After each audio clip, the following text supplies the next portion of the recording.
The August heat was still brutal at 4 in the afternoon, but inside the great room of the Caldwell Ranch in Southlake, Texas, the air conditioning fought it to a civilized 71.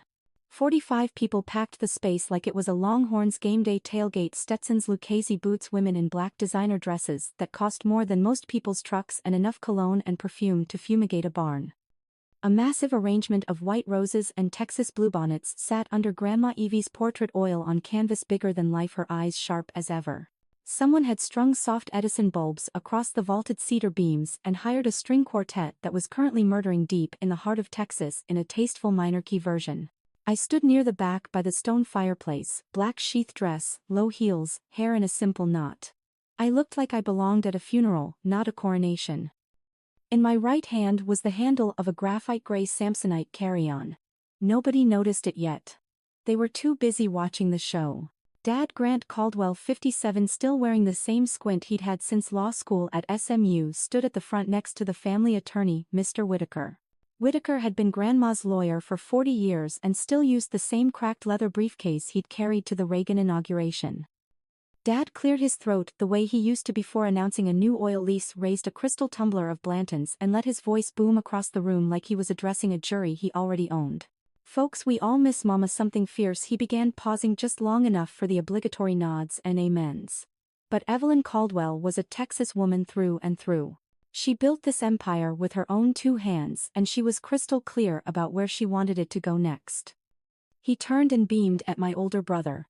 As per Mom's wishes, read and notarized in her own handwriting, every mineral right in Midland and Reeves counties, all 14 industrial warehouses from Carrollton to Grand Prairie, and the 3 downtown Dallas parking garages, $68 million and change, go to my son Mason Grant Caldwell. The room detonated. Cowboy hats flew into the air. Someone actually whooped. Mason, 34, sun-bleached hair, white teeth, TCU national championship ring flashing under the lights, threw both fists up like he'd just scored the winning touchdown again. His fiancée, Chloe Grace, yes, that's her legal name, 26, 750,000 TikTok followers, lashes that required their own zip code, squealed and jumped into his arms, legs wrapping around his waist while she live-streamed the whole thing to her ring light phone. Mom Lauren, still blonde, still perfect, dabbed under her eyes with a monogrammed handkerchief, whispering loud enough for the front row to hear. "He deserves this. He's been her rock." The former Red Raiders coach slapped Mason on the back so hard bourbon sloshed out of nearby glasses. Cousins, the first hadn't seen since high school graduation, rushed forward with congratulations. Somebody started a Mazon chant. Even Mr. Whitaker cracked a satisfied smile like he'd personally engineered the outcome. I didn't move. Didn't clap. Didn't raise a glass. I just watched the circus and felt the old familiar nothing settle in my chest, the same nothing I'd perfected at every one of Mason's games, every awards banquet, every Christmas morning when his gifts were wrapped in gold and mine and whatever was left. Then I rolled the Samsonite one quiet step forward. The wheels made the softest click-click on the Saltillo tile. Mr. Whitaker finally opened the leather briefcase, ready to start the formal reading. Dad cut him off with a proud grin. "No need to drag it out, Whit. We all know how this ends. Mason gets the keys to the kingdom and little Harper."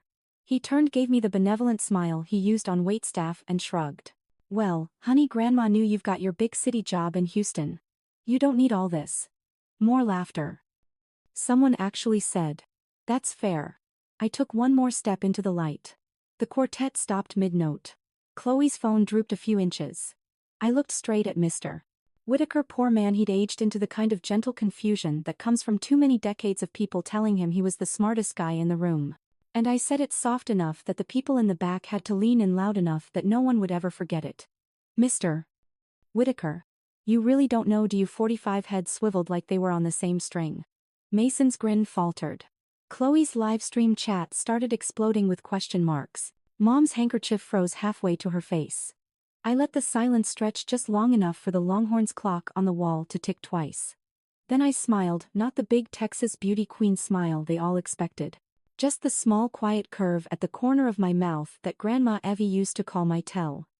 Because the kingdom had already changed hands. They just hadn't checked the county records yet.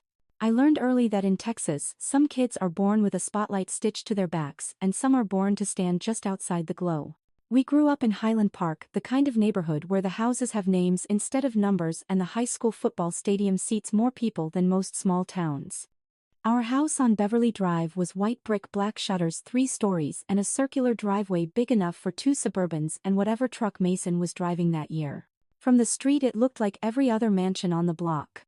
Inside it had 2 completely different climates depending on whose orbit you were in. Mason came first, obviously. 3 years ahead, 6 inches taller, and according to every adult within a 50-mile radius, the living embodiment of Caldwell destiny. He had the arm, the jawline, the easy laugh that made coaches cry and cheerleaders rearrange their class schedules. By the time he was in 8th grade, grown men were already calling him Mr. Caldwell and predicting he'd take the family's oil and real estate money and turn it into $1 billion before he was 40. Dad said it like it was scripture. Mom repeated it like it was gossip she was proud to spread. I came second, quieter, smaller, born with a knack for patterns instead of passes. People noticed me exactly long enough to say "Ah, Mason's little sister," and then turned back to whatever highlight reel was playing. It wasn't that they hated me. Texans don't hate, they just rank. And in every room I ever walked into with Mason, the ranking was already decided. Take Sweet 16, for example. Mason's birthday fell in June right after 2-a-days started.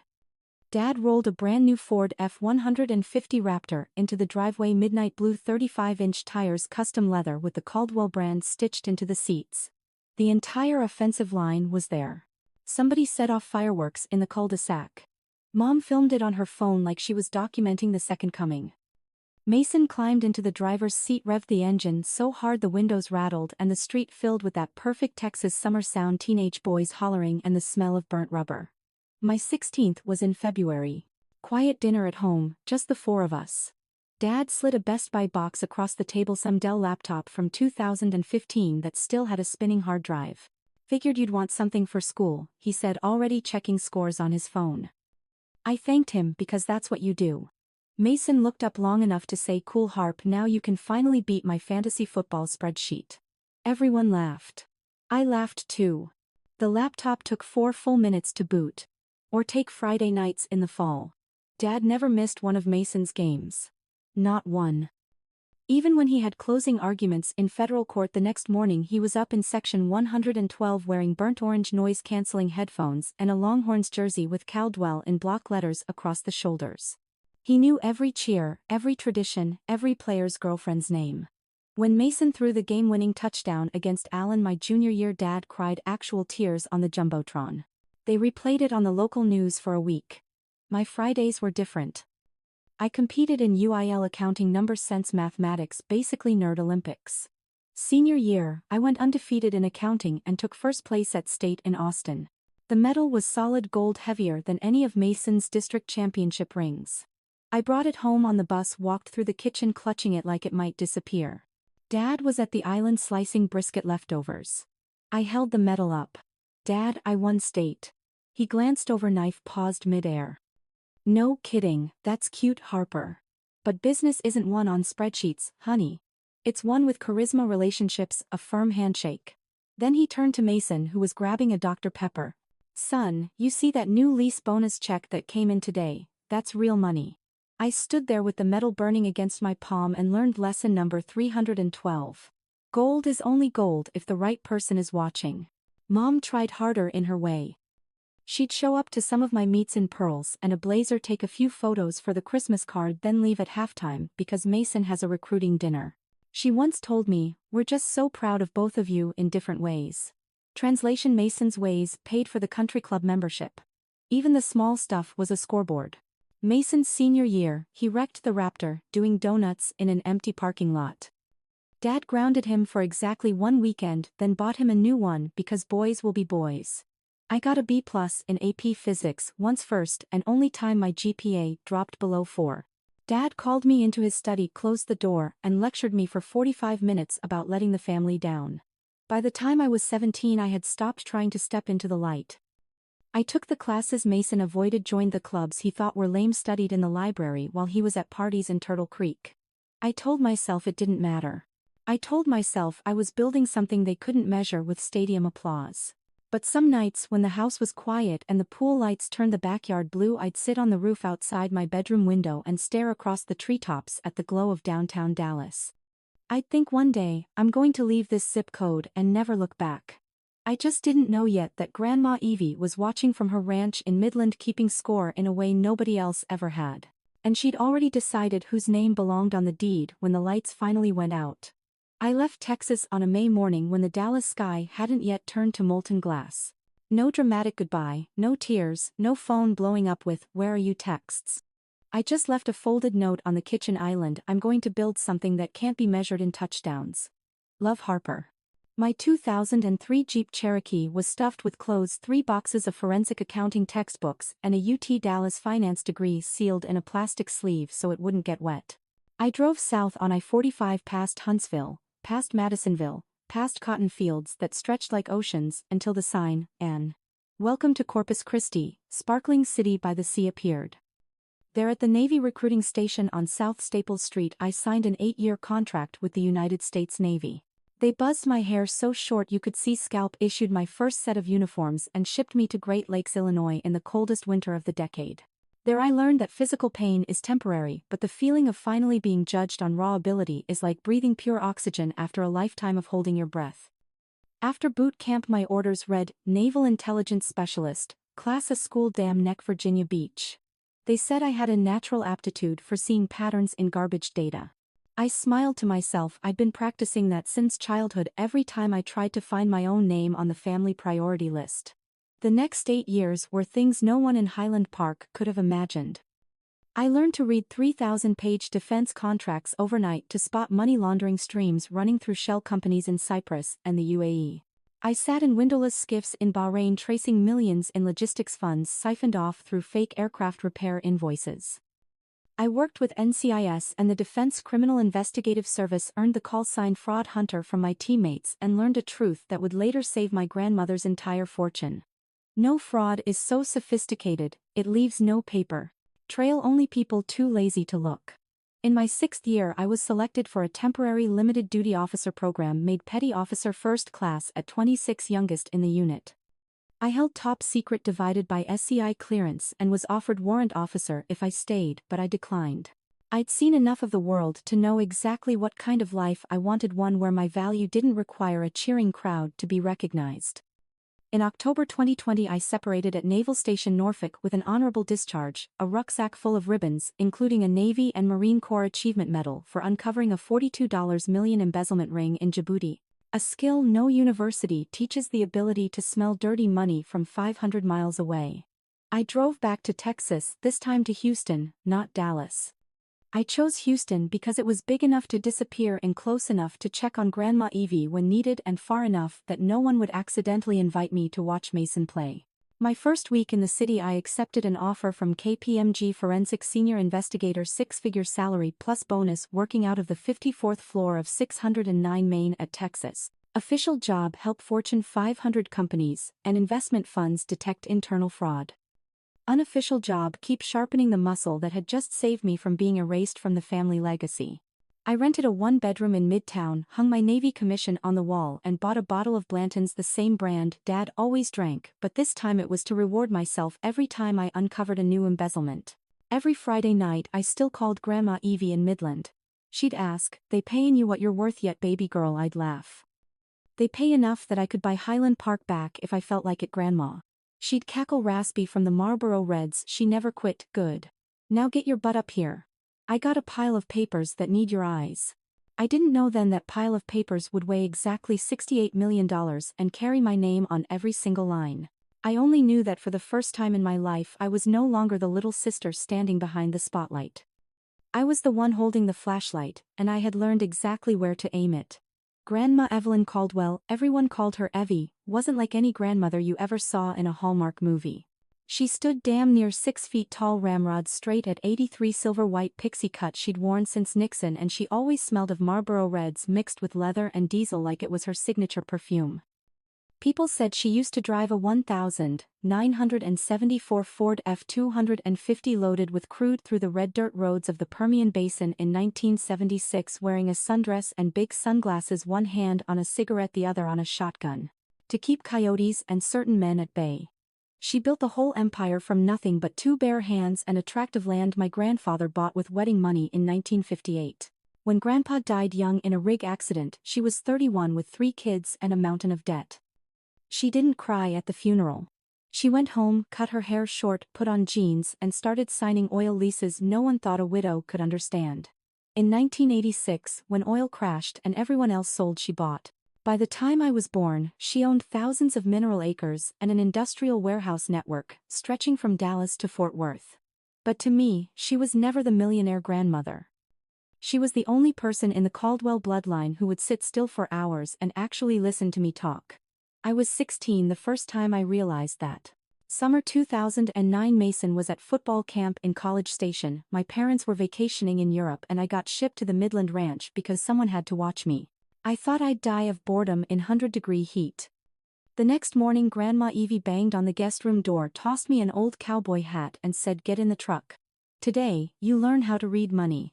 She drove me out in her 1998 Chevy Silverado green, 500,000 miles on the odometer radio, stuck between one country station and one that only talked oil prices.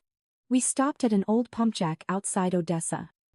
She killed the engine, pulled a blue plastic file box from the back seat and opened it. Hundreds of invoices, lease agreements, royalty statements stacked thick. "What do you see?" she asked, lighting a cigarette. I flipped pages, eyes scanning numbers. 15 minutes later, I pointed to a line. "This operator produced 1200 barrels last month but only paid royalty on 680. They're stealing over 10 grand a month from you." Grandma Evie didn't speak for a full minute. Then she laughed rough, loud, startling crows off a nearby power line.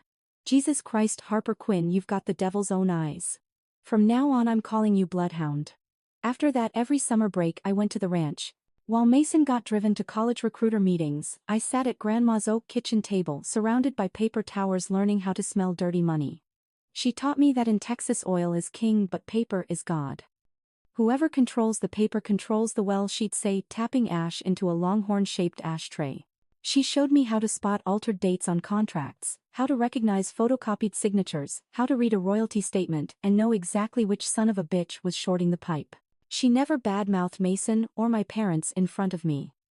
She'd just look at me with those pale blue eyes that had seen too many men die and too many men get rich, and she'd drop lines I wouldn't fully understand until years later. "People think power is yelling loudest in the crowd. Wrong. Power is the last one still holding the paperwork when the yelling stops. Texas men love big horns. But when you grow up, you'll see the biggest horns are usually attached to the emptiest heads." And the one I remember most said on an evening when I was 18 and we were sitting on the porch watching the sun bleed red behind the pump jacks. "Harper, one day, I'm gonna die. And when I do, they'll come running like hounds on a deer carcass. I ain't leaving a damn thing to anybody who can only bark. I leave it to the one who knows how to bite and how to keep the meat." She winked, handed me a thimble of bourbon, even though I was underage. I took a sip, coughed like hell, and she laughed until tears ran. During my Navy years, whether I was in Bahrain or Yokosuka, every other week an email would land from Evelyn at caldwelloil.com with the subject line "Bloodhound Homework." Inside, hundreds of pages of warehouse ledgers, new leases, royalty reports. She wanted me to find the mistakes in 48 hours. If I was right, she wired me a $500 check with the memo, coffee money for the best eyes in Texas. When she was diagnosed with stage 4 lung cancer in 2021, I was in Houston. I drove to Midland that same night.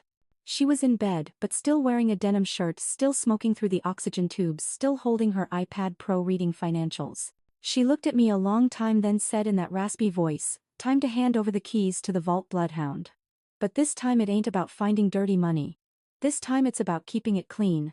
I didn't fully understand then. I only knew she held my hand so hard I felt every bone of the woman who had built a Texas empire with her bare hands. And I knew that in Grandma Evie's eyes, no matter what the rest of the world thought, I had never been Mason's little sister. I was the only heir she ever chose. I got the call at 3:17 a.m. on a Tuesday in October 2021. Phone vibrating on the nightstand in Midtown Houston, area code 432 Midland. Grandma Evie's voice was so hoarse it was almost unrecognizable, but still sharp enough to slice through sleep. "Bloodhound, get home tonight. Bring the strongest laptop you own. And don't tell a soul." I reached the ranch just as dawn broke behind the rusty pump jacks.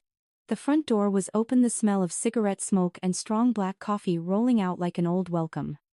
She was sitting at the familiar oak kitchen table in a faded denim shirt, oxygen tubes running from her nose to the tank at her feet, but her eyes were still blue and razor sharp. In front of her were two things: a blue plastic file box, the same kind she'd used since Reagan, and two unmarked black USB drives.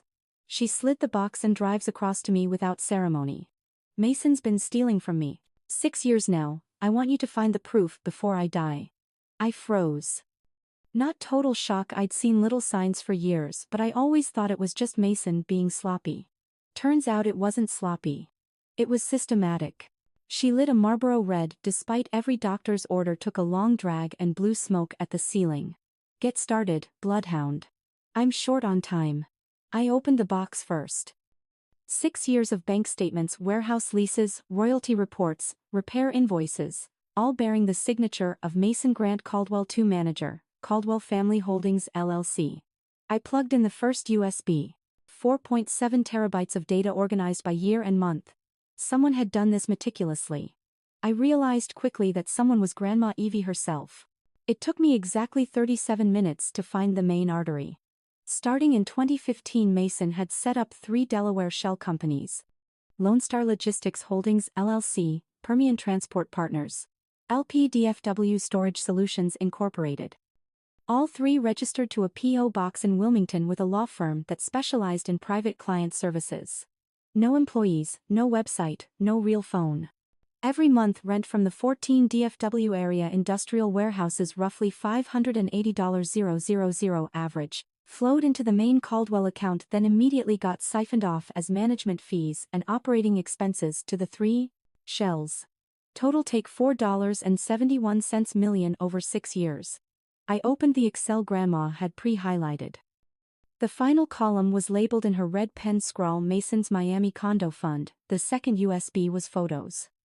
Closing docs on a Brickell penthouse unit, 4200 Miami, $2.9 million paid in full March 2020, titled to Lone Star Logistics Holdings, LLC. Invoice from Rolex Boutique Dallas Daytona Rainbow Full Diamond, $485,000 paid by wire from Permian Transport Partners Memo Company Holiday Gift. Dozens of $10K, $25K monthly Venmo transfers to @Chloe Grace Official with memo content collaboration fee. Total $1.18 million. But the worst was the oil royalties.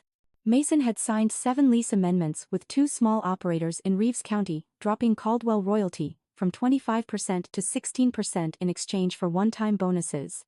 Those bonuses wired straight to his personal Cayman account. Estimated annual damage $1.9 million, contracts running through 2030. I sat still, heart beating slow, like my body was trying to digest poison.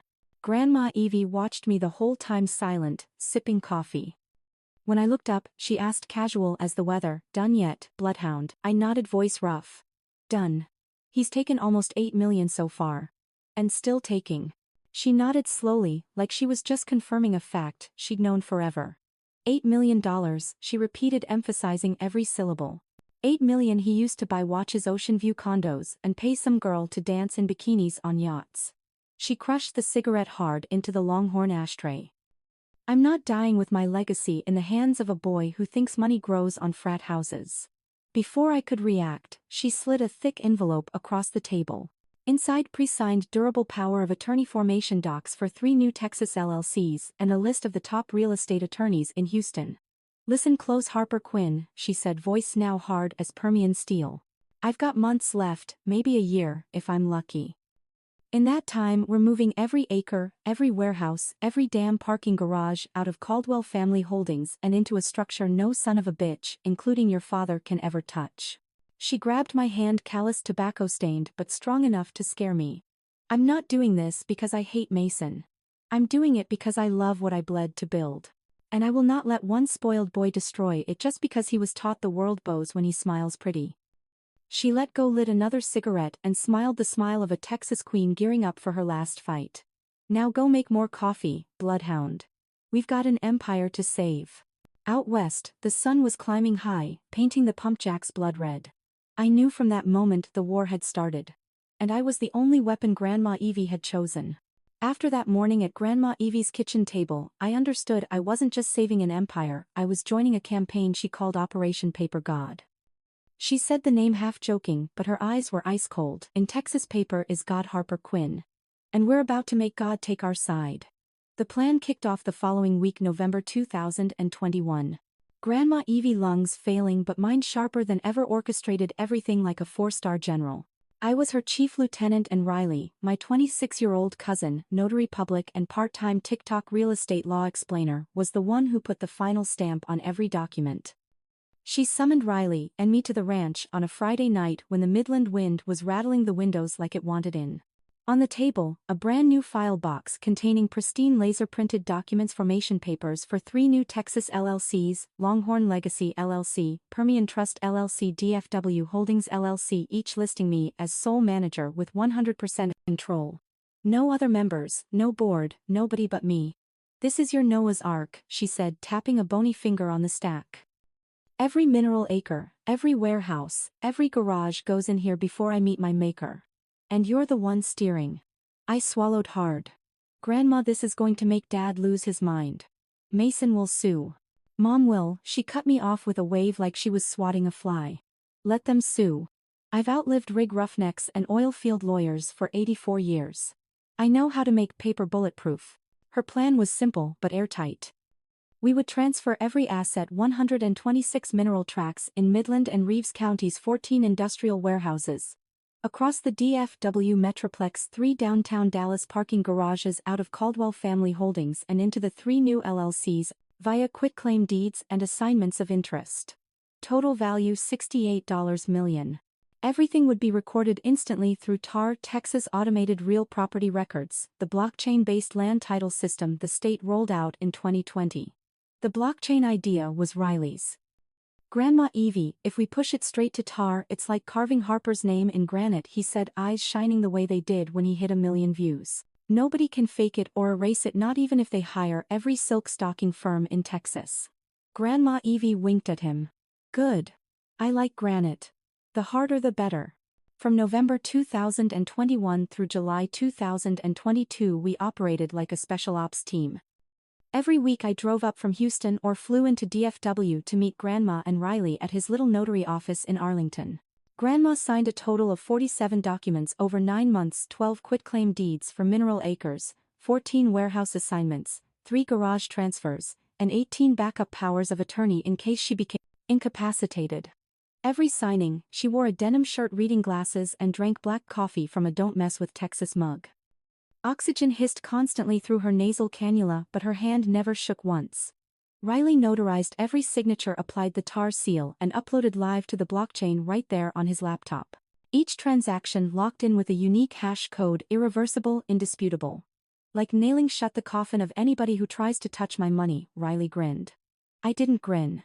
The weight of what we were doing sat on my chest like a collapsed rig. I was safeguarding my family's future and obliterating the future my parents and Mason had already spent in their heads. One night in March 2022, after we'd just signed the final batch for the Grand Prairie warehouses, I asked her, Grandma, why me? Riley's trustworthy. Mom, any cousin, why do it like this in secret like criminals? She looked at me over her glasses, pale eyes like a storm sky. Harper Quinn, you're not a criminal, you're a guardian. I chose you because you never needed a spotlight to do right. You don't brag, you don't steal, you don't let greed cloud your vision. Mason could charm the whole state of Texas, but he doesn't know how to protect anything. You're the bloodhound. You see truth even when it's buried 6 feet deep. She paused, coughed hard, then went on. I'm not doing this to punish Mason. I'm doing it to protect what I bled for. And if your parents never saw your worth, that's their failure, not yours. I just nodded. Riley, standing by the printer, quietly wiped his eyes. By July 2022, everything was finished. $68 million in assets sat safe inside the 3 new LLCs recorded on blockchain across 4 counties: Midland, Reeves, Dallas, Tarrant. Nobody in the family, not Dad, not Mom, not Mason, knew a thing. They still thought everything sat in Caldwell Family Holdings, waiting for probate. Grandma made Riley and me swear, keep your mouths shut. Not one word. When the time comes, you'll know. Grandma Evie died on the 14th of January 2023 in the master bedroom of the ranch, windows thrown wide so the West Texas wind could blow through. I was holding her hand when she took her last breath. She didn't speak, just squeezed once hard, her wedding ring digging into my skin like a reminder, paper is God. Riley and I didn't cry at the funeral. We stood side by side watching the casket draped in the Texas flag, knowing she had handed us a mission bigger than grief. In the months that followed, Mason kept bragging on Instagram about the inheritance coming soon. My parents threw barbecues in Highland Park to honor Evie that were really strategy sessions for dividing the spoils. Nobody checked TARR. Nobody asked Riley. Nobody called me except one text from Mom, "Come home, honey. Family needs to stick together." I didn't answer. I just double-checked every hash code one last time, zipped the laptop into the Samsonite and waited. Because I knew the day Grandma Evie had called Judgment Day was coming. And when it did, all of Texas would finally see who really held the keys. Grandma Evie's funeral was held on a cloudless Monday, when West Texans say, God is smiling. Over 300 people showed, old roughnecks, local politicians, a handful of Mason's old TCU teammates, and a cluster of Chloe Grace's TikTok friends in tight black dresses filming grieving girlfriend content in the corner. I wore a simple black theory dress, stood beside Riley, and didn't shed a tear. Grandma had warned me, no tears for the unworthy. After the casket was lowered, Mom pulled me aside, clutching my wrist like she was afraid I'd vanish. Honey, stay a few days. Your father and I need you at the ranch tonight. We have to talk family business. I knew it wasn't an invitation. It was an order. I drove back to Southlake in the funeral procession. The ranch was lit up like Christmas, smelling of brisket and Lone Star. I thought it was a normal Texas wake. I was wrong. Walking into the great room, I saw the long walnut table cleared except for one document in the center and Dad's Mont Blanc pen on top. Dad sat at the head, fingers steepled like he was about to deliver a verdict. Mason on his right, Chloe on his left, already live on a private Instagram story. Mom stood behind Dad, eyes red but dry. Sit down, Harper, Dad said, voice soft but cold as February wind. I didn't sit. I stood, arms crossed. Dad slid the document toward me. Title page, disclaimer, and waiver of interest in estate of Evelyn Caldwell. Below, full asset list: 126 mineral tracts, 14 warehouses, 3 garages, total $68.4 million. Final line: I, Harper Quinn Caldwell, hereby irrevocably disclaim and waive any and all interest. I skimmed it once and let out a short dry laugh. Mom spoke first, voice sweet as iced tea. Baby, it's just paperwork. Mason's been here the whole time, managing everything with Grandma. We don't want lawyers or court. Just sign and we stay a family. Mason nodded, perfect on-camera sincerity. She's right, Harp. You're busy in Houston. You don't need this stuff. I'll take care of Mom and Dad. Chloe added in her influencer lilt, yeah, like family first, right? I looked Dad dead in the eye. Have you checked TARR yet? He frowned. What the hell is TARR? Mason smirked. She's talking nerd internet stuff again. Don't make this hard, Harper. I didn't budge. I'm not signing. The temperature in the room plummeted. Mom covered her mouth, instant tears on cue. You're breaking your mother's heart. Dad slammed the table, glasses jumping. Harper Quinn, do not sass me. Grandma just died. We're trying to keep the family together and you stand there playing victim. Damn it, you never wanted any part of this family anyway. Mason stood towering, blocking the chandelier light. Sign it. Or I swear I'll call the lawyers right now. I looked at the brother who'd once been cheered by the entire state and spoke slow enough for every word to land. I'm not signing away something that's belonged to me for 2 years already. Dad went pale. What does that mean? I just smiled small and shouldered my bag. When you feel like knowing, go on TARR and search Harper Quinn Caldwell. It's free. I turned and walked out. Mom screamed after me, voice cracking, Harper, don't, you'll destroy this family. Dad roared. You walk out that door, don't ever come back. I paused on the threshold, looked back one last time. You people chose to destroy it a long time ago. When you taught your son the world owes him for smiling pretty, and taught your daughter that silence was enough. I stepped into the night. The front door slammed behind me like a gunshot. My Jeep was still parked under the floodlights. I fired it up, rolled the windows down, let the night air slap my face. My phone started exploding, the Caldwell clan group chat going nuclear. Aunt Debbie Harper really just walked out on her grieving parents. Uncle Trey, ungrateful as hell. Always was the difficult one. Mason's story, some people would rather burn the house down than help carry the legacy. Mom, we tried everything, please pray for our family. I killed notifications, tossed the phone onto the passenger seat and pointed the Jeep toward Houston. I rolled in at 4 a.m. Opened the laptop, checked every TARR hash code one last time, still there carved in digital stone. I poured a finger of Blanton's, raised it to the dark. For you, Grandma. Paper is God. Before the bourbon touched my lips, a new text popped up from an unknown number. Riley blocked every last one of them from the group chat. Want me to post the notary was here story yet? I smiled for the first time all day. Not yet. There was a bigger party coming. The celebrating Evelyn Caldwell's Legacy Gala was scheduled for the last Saturday in August 2024, exactly 7 months after Grandma went in the ground.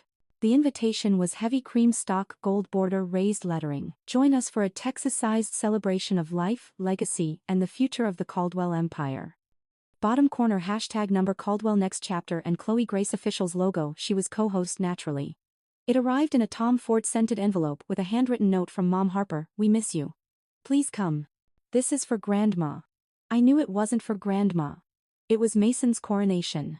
That day, I drove my black Jeep Wrangler up to Southlake early to beat the 114 traffic.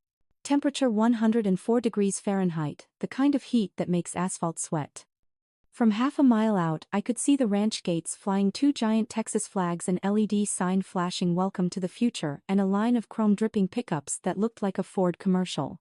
The parking field was packed with King Ranch F-452s, a few Bentley Bentegas, and a fleet of Lambos belonging to Mason's TCU buddies. A country band was tearing through friends in low places on a stage built beside the horse barn. A red and white mechanical bull spun in the middle of the lawn while girls in boots and bikinis waited their turn. Open bar 30 yards long, bartenders in black shirts embroidered Caldwell Legacy 2024. Smell of mesquite, brisket, Shiner Bock, and new money everywhere. I wore simple black linen hair in a low bun, Ray-Bans, rolling the graphite Samsonite in one hand and carrying my iPad in the other. I looked more like an auditor showing up for a surprise visit than a guest. A few people gave me odd looks, then whispered when they recognized me. That's Mason's sister, the Houston one. Mom spotted me first. She came running in a tight black Naeem Khan dress, 3 strands of pearls, eyes red but mascara perfect. Harper, you came. She crushed me in a Chanel No. 5 hug. Thank you, baby. We need you here. Dad was right behind her, clapping my shoulder like I was a prize steer. Good. You're here. Mason and Chloe were up on the small stage, him in a black shirt stretched across his shoulders, massive silver belt buckle, her in a sequin mini dress sparkling under the lights, holding a gimbal phone, live streaming to 87000 viewers. Yo, what's up fam? We are officially turning the page tonight, Mason yelled into the mic, hoisting a tequila. Grandma Evie always said the Caldwell legacy belongs to the next generation, and tonight we step into the new chapter, the crowd roared. Chloe swung the camera toward a new LED sign, Caldwell Holdings, Mason G. Caldwell CEO. Paper confetti cannons popped. I stood at the edge of the crowd, quietly unlocked the Samsonite, pulled out the iPad already open to the TARR app and the master PDF of all 47 blockchain transactions. The screen glowed with green hash codes, each one a nail driven 2 years earlier. The band slid into a country remix of Sweet Home Alabama. People started two-stepping.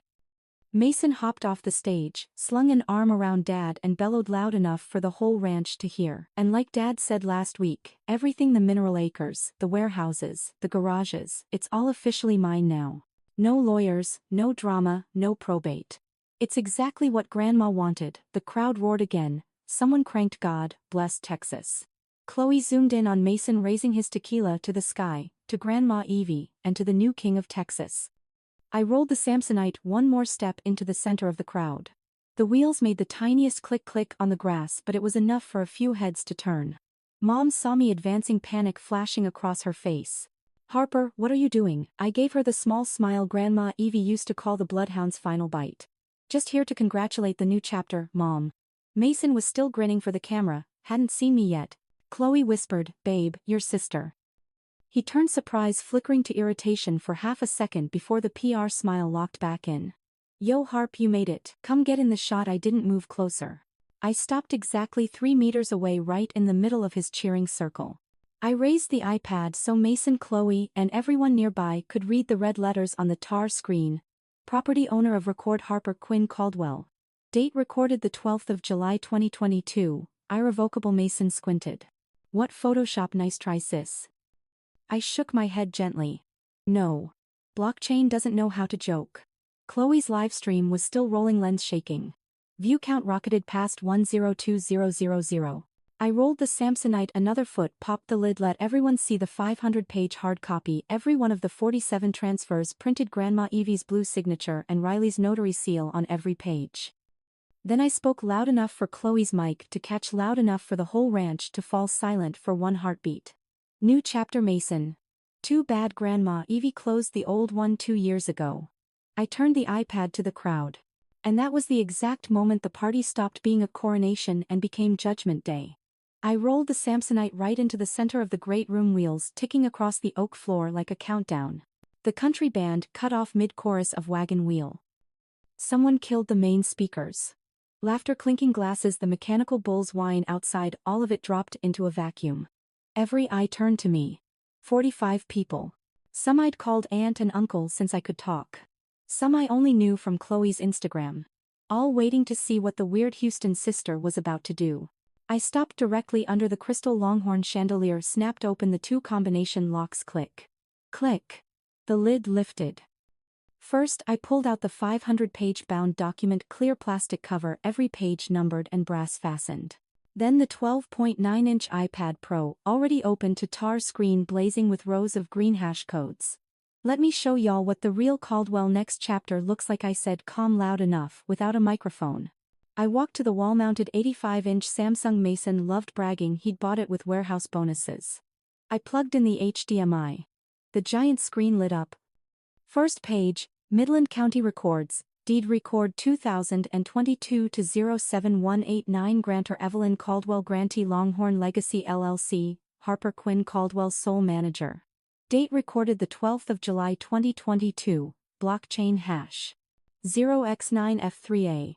Consideration $0, gift in contemplation of death. I hit next. Page after page after page, 47 in total. Everyone bearing Grandma Evie's electric blue signature, notarized by Riley Caldwell, timestamped, hashed immutable. The room was a tomb. I stopped on the summary page. 100% of assets lawfully transferred November 2021 through July 2022, 22 months before Grandma Evie's death. Dad broke the silence, first voice like gravel. This is fake. Forgery. Whitaker, tell them Mr. Whitaker. 40 years. The family lawyer shuffled forward, face already the color of printer paper. I handed him the hard copy. He flipped pages, glasses sliding down his nose, hands trembling. I watched the color drain in stages. Texas tan copy paper, corpse gray. He reached the last page, saw Grandma's signature, Riley's seal, the QR codes linking straight to the live blockchain. He pulled out his phone, scanned one. Same result. He took a long, shaking breath and turned to the room, voice cracking but clinging to the last shred of authority. These transfers are recorded irrevocable and predate Mrs. Caldwell's death by 22 months. They are legally binding in every respect. There is. He swallowed hard. There is nothing left in the estate to distribute. 3 seconds of pure silence, long enough to hear Mason's whiskey glass hit the stone floor and explode into 1,000 shards like broken fireworks. Mason collapsed into a leather armchair, face ash white, eyes bugging like I'd just put a bullet in him. Chloe screamed once, phone clattering, live stream still running to 142,000 viewers and climbing. Mom crumpled into Aunt Debbie's arms, a real faint, this time body limp as a rag doll. Dad stood frozen, arms hanging useless, mouth open but no sound coming out. That's when Riley stepped out of the shadows, black shirt, notary badge gleaming, phone held high, recording everything. Just so we're extra clear, Riley announced, voice ringing like he was filming a million-view TikTok. I personally notarized 41 of the 47 documents. Grandma Evie was sharp as a tack, meaner than a junkyard dog, and had me video every signature and upload live to the blockchain right in front of her.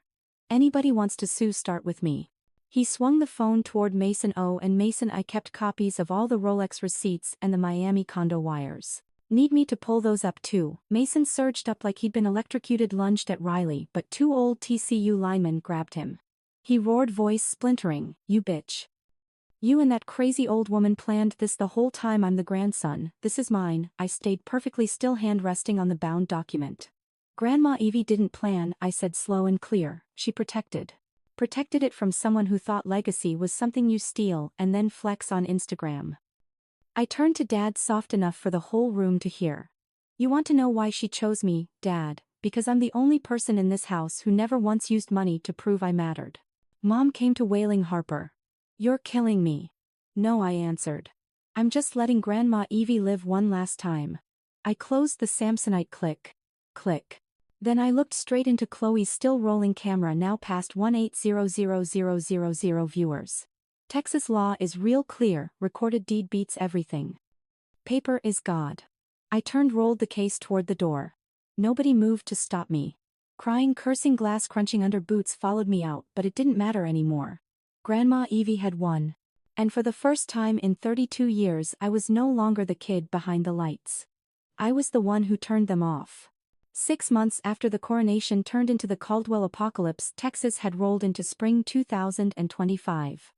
The August heat of the year before was now just memes under number Caldwell meltdown, over 400 million views and counting. I was living peacefully in a new 38th floor penthouse on McKinney Avenue, uptown Dallas, paid for with clean warehouse and royalty money. Every morning I drank coffee overlooking the city and reviewed reports from the professional management company I hired the week after the party, Enterprise Industrial Partners, out of Houston. They replaced every security camera, fixed roofs on schedule, renegotiated long-term leases. Result: revenue up 38% in the first quarter, vacancy under 2%. I paid off Grandma's final medical debt and established a scholarship in her name at Midland College. My old family, not so much. Mason got audited by the IRS and Texas Comptroller the week after the party. Someone I neither confirm nor deny sent an anonymous tip with a 400-page PDF of the Delaware shells. Outcome: $3.2 million federal tax lien plus 75% fraud penalties. Accounts frozen. Miami condo seized. Rolex collection auctioned in New York. The Rainbow Daytona brought only $310,000. A bloodbath. Chloe Grace bounced within 48 hours. She sold her exclusive to Daily Mail. I didn't know my fiancé stole $8M from his dying grandmother, complete with Gucci sunglass tears and the caption "Blinded by Love." Her brand deals tripled. Mason's remaining endorsements evaporated. The 22-carat ring came back via certified mail, no note, just a $28 postage due bill. My parents sold the Southlake Ranch after 42 days on market. Listed at $18 million, sold for $14 million cash because they needed it yesterday for legal fees and surprise tax liabilities. They moved into a 2-bedroom condo in Plano, Legacy West, 3rd floor, view of the Target parking lot. Mom took a part-time job at Neiman's on weekends for the first time in her life. Dad retired early, drinking Lone Star on a tiny balcony watching strangers play pickleball. I didn't speak to them. Riley sent the occasional meme. Then one April afternoon, while I was reviewing royalty reports, a package arrived from Midland County Probate Court. Inside, an old craft envelope in Grandma Evie's handwriting, for Harper Quinn, "Open when they come for what's yours."